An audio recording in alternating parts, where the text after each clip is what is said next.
So, I like to collect stuff, like models and things like that, that relate to movies or games and things that I just like, basically. And around my office, I'm surrounded by things that over the years I've bought. And the relatively cheap things that don't cost very much.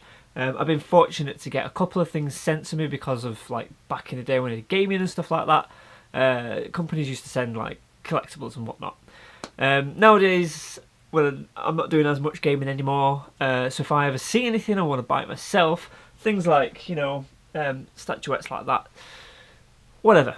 Anyway, so I've always wanted to add to my collection stuff from a couple of companies. One of them being Weta Workshop. If you know models and things like that, you'll know who Weta Workshop are. They do some amazing things for movie props, and they also do, collectible models and stuff like that. But the problem with Weta Workshop is lack of funds, because usually their work is so good that they charge quite a hefty sum for it. So things like that I can't really justify to buy, because it's a luxury item that I can't just go and blow some money on. Another company is Sideshow Collectibles, which do even more. They focus more on collectible statues and stuff like that than Weta Workshop, where Weta Workshop kind of works with movies and makes actual movie props for the movies, as well as reproducing replicas and stuff to sell to the masses. But anyway, so Sideshow Collectibles are one that's a little bit more gettable, if you know what I mean, because they don't cost as much, but they do have, like, their premium stuff. And then this year, just out of the blue, they sent me a 50% off coupon. So I was like, oh my god, I've got to get something from Sideshow. And I did. And here it is. So this is a collectible, limited edition Star Wars R2-D2 it is not painted.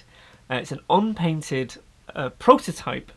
So there's only a few of these. I don't know how many exactly. A few, maybe 100, maybe 200. I'm not so sure if it says it on here, but it's a 6th scale. So I think it says on the back, 6th scale.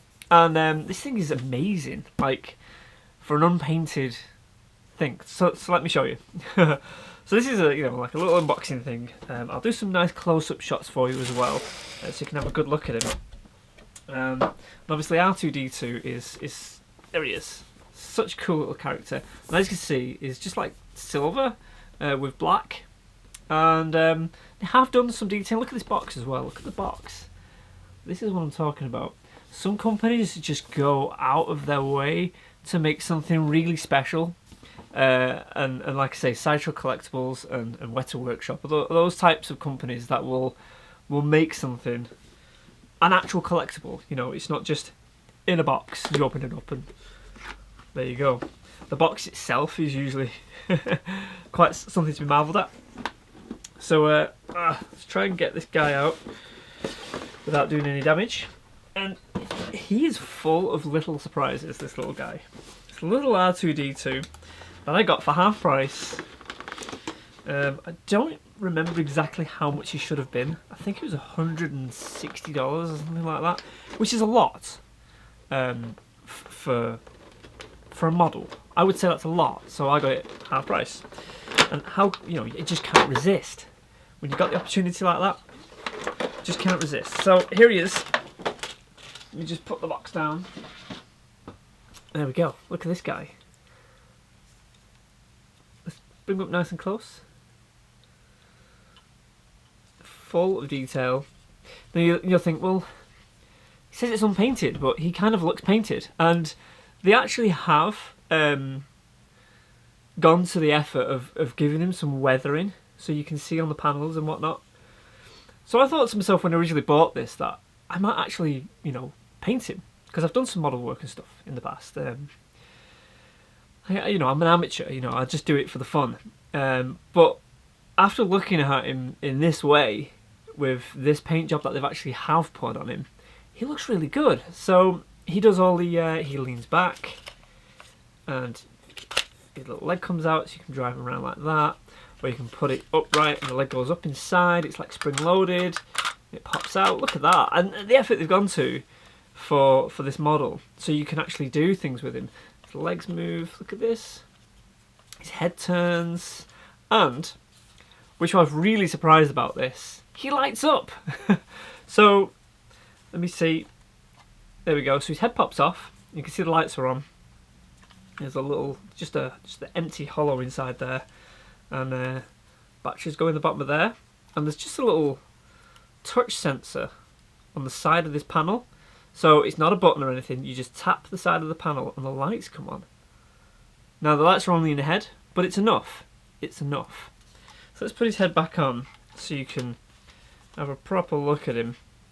And we'll put the lights on.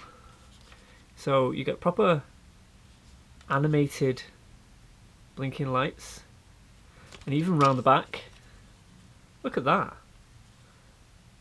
They've gone to such efforts to make him, you know, screen accurate. Even the little eyepiece, the little hollow projector, even moves.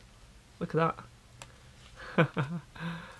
Amazing. So I just wanted to show you my new addition to my little collection around my office.